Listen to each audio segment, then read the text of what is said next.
안녕하세요. GP입니다. 오늘은 비트코인에 대해서 알아보는 시간을 갖도록 하겠습니다. 현재 비트코인 같은 경우에는 업비트 기준으로 1억 4,400만 원 언저리에서 움직이고 있는데요. 어제 큰 폭의 조정 이후에 재빠른 회복을 보이면서 어제는 일봉상 양봉으로 마감이 되었습니다. 하지만 현재는 큰 변동성 없이 횡보하는 모습을 나타내고 있는데요. 김치코인도 없고 거래량이 좀 많은 바이낸스 차트를 기준으로 해서 비트코인에 대한 설명을 이어가도록 하겠습니다. 자, 우선 비트코인의 큰 흐름부터 보게 된다면 이거는 4시간 봉 차트고요.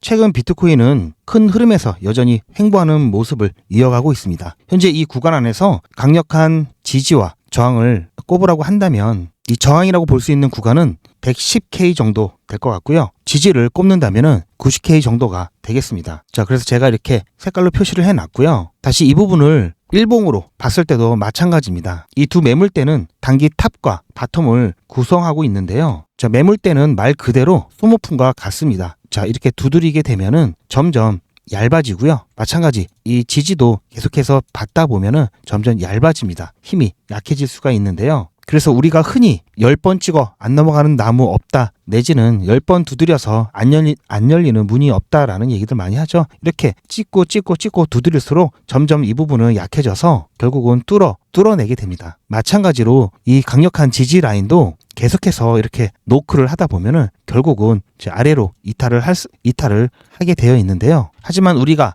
강력한 지지 라인과 바텀 라인을 확인하기 위해서는 이렇게 여러 번 두드리는 이 매물대를 지지라인과 바텀라인으로 생각을 하잖아요. 그리고 우리가 더블 바텀이라든지 3 바텀이라든지 이렇게 강력한 지지를 받고 반등하는 그런 패턴들도 우리가 차트에서 볼 수가 있습니다. 하지만 이 이상의 두드림이 생기다 보면은 결국은 뚫리는 확률이 높아지고요. 최근에 이렇게 두 번의 탑과 바텀을 형성을 해준 다음에 이 구간에서 힘을 받지 못하고 이렇게 흘러내리면서 2월 초부터 계속해서 하락세를 유지하고 있습니다. 따라서 만약에 최근에 어떤 이슈를 통해서 반등하기가 어려워서 이 지지 라인까지, 이 90K 지지 라인까지 내려온다면 이 부분 여러 번의 두드림으로 인해서 이 아래 구간으로 이탈 가능성이 충분히 나올 수 있고요. 그렇게 된다면 86에서 88K까지 우리는 추가적인 조정이 나올 수 있다는 것을 감안해서 이 구간이 바텀을 두 번이나 형성을 해줬지만 여기에 대한 이탈 가능성까지 고려해서 여기서 우리가 매수를 하기보다는 조금 더 기다렸다가 이 아래 구간까지 왔을 때 매수를 고려하는 것을 추천을 드립니다. 지금 당장 이번 달만 놓고 봤을 때는 비트코인 이 흐름 자체는 좋은 상황은 아닌데요. 아까도 말씀드렸듯이 큰 그림으로 봤을 때는 횡보하는 모습을 보이고 있고요. 더 큰 그림을 봤을 때는 우상향하고 있죠. 따라서 단기적으로는 하락 추세로 볼 수 있지만 장기적인 관점에서 봤을 때는 여전히 상승 추세로 볼 수 있고요. 차트상의 특징뿐만 아니라 온체인 지표를 보더라도 이거는 코인의 추적을 보여주는 MDIA 지표입니다. 비트코인이 최근 들어서 거래소에서 점차 감소하는 모습을 나타내면서 시장에서 사라지고 있습니다. 즉, 이 말은 비트코인을 파는 사람들이 점점 줄어들고 있다라는 얘기고요. 장기 보유자들이 늘어나고 있다라는 얘기입니다. 제가 89에서 87까지의 추가적인 하락이 이 구간 지지를 받지 못하고 나올 수 있는 가능성도 있지만 현재 비트코인의 움직임은 확실히 횡보하는 모습을 보여주고 있기 때문에 시장 분위기가 조금만 도와준다면 90K까지 내려가지 않고 이 구간 안에서 이 구간에서 바로 반등이 나올 수도 있는 상황인데요. 이를 뒷받침하는 근거는 비트코인 같은 경우 이렇게 깊은 하락을 나타난 이후 바로 회복하는 모습을 보여왔습니다.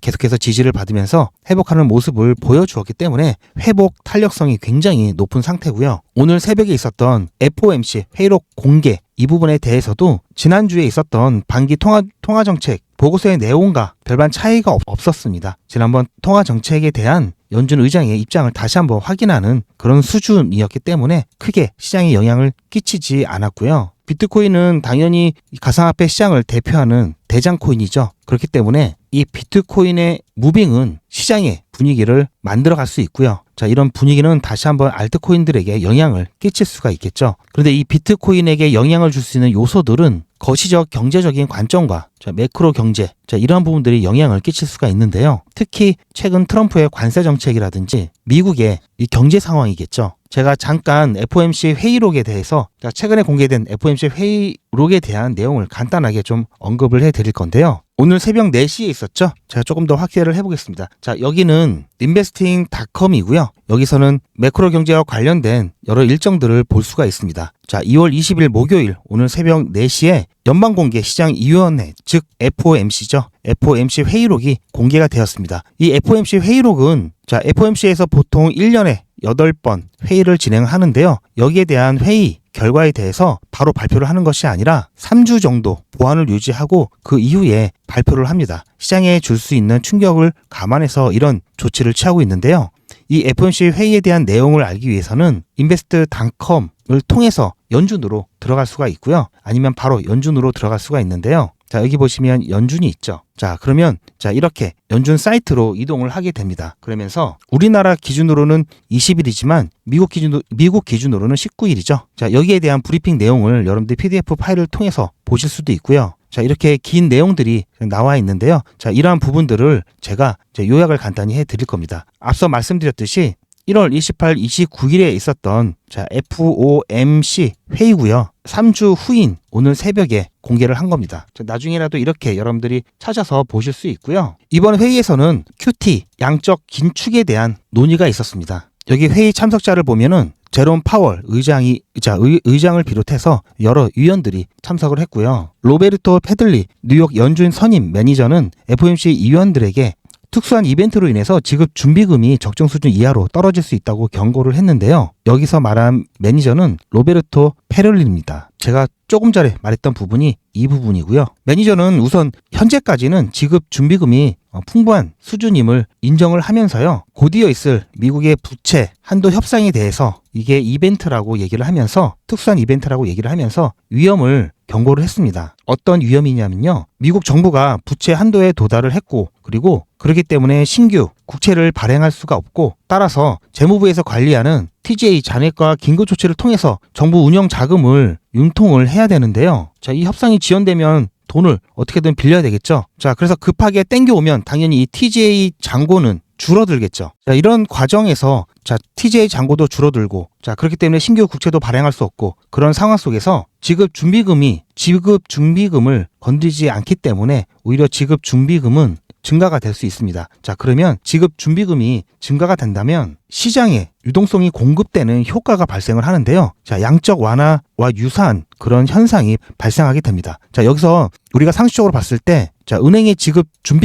준비금률을 높이면 우리가 배운 대로 본다면 유동성이 떨어진다고 배웠죠. 왜냐하면 은행들이 지급 준비금을 준비하기 위해서 돈을 덜 풀기 때문에 이렇게 발생한다고 이런 결과가 나온다고 우리는 알고 있는데요. 사실상 이거는 단편적인 거고요. 단기적인 효과일 뿐이고요. 실질적으로 지급준비금이 올라간다면 이 지급준비금은 결국은 대출이라든지 은행이 어떤 자금을 운영하는 데 있어서 캡하나 마찬가지입니다. 즉 지급준비금이 높으면 운영할 수 있는 자금이 많아지면서 대출이나 이런 상품들을 많이 더 팔게 되면은 오히려 시장에는 유동성이 올라갑니다. 즉 그래서 양적 완화와 비슷한 효과를 가져올 수 있다고 하는데요. 이 매니저가 아까 우려했던 거는 부채 한도 협상이 타결되고 난 이후에 이 협상 도중에 급하게 땡겨 쓰기 위해서 이 감소한 TGA 잔고 이 부분을 목표 수준으로 다시 채워야 되겠죠. 그러려면 또 국채를 발행을 할 거고요. 국채를 발행하게 되면은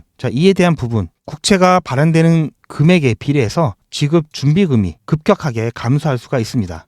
그렇게 된다면 아까 말씀드렸듯이 대출이라든지 이런 캐파가 줄어들면서 유동성이 줄어듭니다. 이렇게 되면은 비트코인을 비롯한 이 금융시장에 대한 공급이 줄어들 수 있겠죠. 또한 FOMC 기자회견에서 양적 긴축에 관련해가지고 아직 갈 길이 멀다라고 파월 의장이 얘기를 했습니다. 그렇기 때문에 부채 한도 협상이 타결되는 결과로 양적 긴축이 빠르게 종료된다. 이 부분은 조금 더 지켜봐야 될 문제고요. 유동성만큼 또 중요한 게 금리 부분이죠. 이 금리 부분과 관련된 내용을 잠깐 살펴보면은 통화 정책과 관련된 얘기는 이 부분에 있습니다. 이 내용에 따르면 이 통화 정책에 대한 기조가 여전히 제약적이라고 평가를 하고 있는데요. 현재의 기준금리 수준이 중립금리보다는 높은 수준이기 때문에 향후 금리 인하에 대한 여력은 있다라고 말하고 있습니다. 어쨌든 이 부분은 다행스러운 부분이고요. 혹시 중립금리에 대해서 간단하게 소개를 드리면 이 중립금리 같은 경우에는 중앙은행의 기준금리 정책에 이 방향타 역할을 해주는 건데요. 즉 쉽게 말해서 경제가 균형 상태에 있을 때 실질 금리 수준을 의미합니다. 그러면 균형 상태는 어떤 상태냐? 경제가 안정적으로 성장하고 물가상승률이 중앙은행에서 목표로 하는 범위 내에 있는 것을 말하는데요. 미국의 경우에는 물가상승률 2% 이내를 말합니다. 따라서 연준에서 계속 2%에 가깝다, 2%를 유지하고 있다, 이 말이 나오는 이유가 바로 이 부분 때문입니다. 이걸 기준으로 해서 금리를 올리거나 또는 내리거나 하는 통화 정책의 기준으로도 사용하고 있고요. 자, 그 외에도 기타 노동 관련된 여러 얘기들이 나오긴 하는데요. 이 부분은 얘기가 굉장히 길어질 수 있기 때문에 나중에 제가 한 번 더 다룰 수 있으면 그 부분에 대해서 이어서 말씀을 드려보도록 하고요. 여러분들도 시간이 되시면 한번 이 부분 제가 어떻게 찾는지 알려드렸죠. 참고하셔가지고 요즘에는 뭐 구글이라든지 이런데 번역해주는 서비스가 잘 되어 있기 때문에 이 부분 참고하시면 여러분들의 어떤 경제를 보는 시야를 넓히시는데 도움이 되실 겁니다. 자, 따라서 종합적으로 말씀드리면 비트코인이 조금 더 좋은 모습을 보이기 위해서는 현재 진행 중인 양적 긴축 정책이 양적 완화로 바뀌는 게 유리하고요. 자, 금리 또한 인하 쪽이 유리하겠죠. 자, 이 부분은 조금 전에도 말씀드렸듯이 자, 그냥 소소라고 보시면 됩니다. 현재 양적 긴축인 상태이기 때문에 양적 완화가 되면 좋겠지만 양적 완화에 대한 부분 아직 확실한 시그널이 없다고 말씀을 드렸죠. 그리고 이 금리 인하에 대한 부분도 자, 쏘소입니다. 왜냐하면 금리 인하에 대한 여력은 있다라고 했기 때문에 자, 최악은 아닌데요. 그렇다고 금리를 확실히 인하하겠다는 것도 아니죠. 자, 그렇기 때문에 시장에 큰 영향을 주지 않았다라고 평가를 할 수 있고요. 그것 때문에 비트코인이 매크로 경제로 인해서 반등을 한다든지 이 부분은 없었다라고 평가할 수 있습니다. 따라서 그 부분은 중립기어를 걸어 놓고요. 이제 비트코인이 반등할 수 있는 여러 가지 조건들에 대해서 살펴보면은 결국은 자, 글로벌 경제가 좀 살아나야 될 것 같고요. 자, 이러려면은 관세 전쟁 어느 정도 진정이 되고 또 한 가지 러시아 우크라이나 전쟁 종전에 대한 논의가 계속되고 있죠. 이 부분 확실하게 종전이 되면은 자, 글로벌 물가 안정이 되면서 이 관세 정책은 트럼프 기간 중에 계속해서 이어질 것으로 보이고 있는데요. 자, 이 부분으로 인해서 높아진 물가를 이 전쟁 종전으로 인해서 이 안정화된 부분이 어느 정도 상쇄를 시켜줄 수 있기 때문에 자, 그렇게 된다면 가상화폐 시장 조금 더 숨통이 트일 것으로 보고 있습니다. 자, 여기에 자, 트럼프가 이끄는 트럼프 행정부에서 친가상화폐 정책을 쏟아내 줘야 되겠죠. ETF, 자, 알트코인에 대한 ETF 신청 관련해서 자, 승인 소식이 들리거나 또는 SEC 이 소송과 관련된 자, 이 부분 법적인 이슈가 해소가 된다면 숨통이 분명히 트일 것으로 보고 있습니다. 영상이 길어지는 관계로 오늘은 여기까지만 제 관점 말씀드릴 거고요. 나중에 추가적으로 노동 정책과 관련된 이 매크로 경제로 보는 이 비트코인 전망에 대해서 다음 시간에 영상으로 여러분들께 찾아뵙겠습니다. 부족하지만 오늘도 제 영상을 시청해 주셔서 대단히 감사드리고요. 저는 더 좋은 내용으로 여러분들께 다시 오겠습니다. 시청해 주셔서 감사합니다.